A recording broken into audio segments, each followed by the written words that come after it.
नमस्ते दोस्तों, आज हम बात करेंगे एक बड़े और संवेदनशील विषय पर। देखिए, ट्रंप की मीटिंग जिसमें अरब और इस्लामिक देशों के नेता गाजा संकट को लेकर के उनसे मिलने वाले हैं। सवाल ये है कि क्या ट्रंप अपना 3 सूत्रीय प्लान इन नेताओं को मनवा पाएंगे? क्या ये प्लान गाजा में युद्ध खत्म करने का रास्ता खोलेगा या फिर ये केवल एक और राजनीतिक बयान साबित होगा?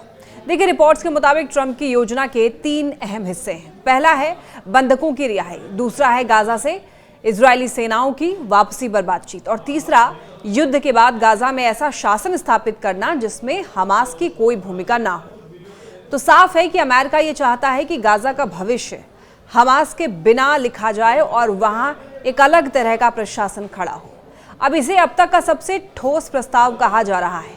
इस बैठक में कई इस्लामी देशों के नेता और अधिकारी शामिल होने वाले हैं, जिनमें सऊदी अरब, यूएई, जॉर्डन, तुर्की, इंडोनेशिया और पाकिस्तान जैसे देश हैं। ये सभी देश गाजा में लगातार हो रही तबाही और बढ़ते मानवीय संकट को लेकर चिंतित हैं। इसीलिए वो ट्रंप की बात सुनने के लिए तैयार दिख रहे हैं। लेकिन सवाल ये भी कि क्या ये देश केवल सुनेंगे या वाकई इस योजना पर आगे बढ़ने के लिए राजी होंगे? अब देखिए, ट्रंप की योजना का सबसे विवादास्पद पहलू यह है कि अमेरिका ये चाहता है अरब और मुस्लिम देश गाजा में सैनिक भेजें, यानी गाजा में शांति सेना की तैनाती की जाए ताकि इजराइल पर पीछे हटने का दबाव बनाया जा सके और वहां पर पुनर्निर्माण का काम शुरू किया जा सके। इंडोनेशिया के राष्ट्रपति ने तो सैनिक भेजने की पेशकश भी कर दी है, लेकिन बाकी देश क्या इतना बड़ा कदम उठाने के लिए तैयार होंगे, ये अभी साफ नहीं है। उधर गाजा में इजरायली हमले लगातार तेज होते जा रहे हैं। यूरोप के कई देश जैसे कि फ्रांस और ब्रिटेन द्विराष्ट्रीय समाधान के समर्थन में आ चुके हैं, जबकि दूसरी ओर नेतन्याहू अपने ग्रेटर इजराइल के विजन को आगे बढ़ाते हुए दिख रहे हैं। अंतर्राष्ट्रीय स्तर पर इजराइल की आलोचना भी हो रही है, मगर जमीन पर हालात लगातार बिगड़ रहे हैं।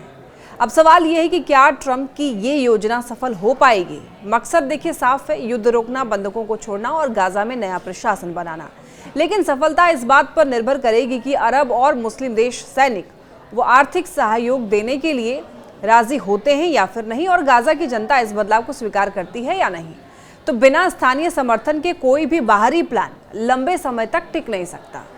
तो दोस्तों, आपके हिसाब से क्या ट्रंप का 3 सूत्रीय प्लान वाकई गाजा में शांति लाएगा या फिर ये केवल कागज पर ही रह जाएगा? हमें कमेंट करके ज़रूर अपनी राय बताइएगा। अगर आपको ये वीडियो जानकारी पूर्ण लगी हो, अच्छी लगी हो, तो इसे शेयर करिए, लाइक करिए और चैनल को सब्सक्राइब करना मत भूलिएगा।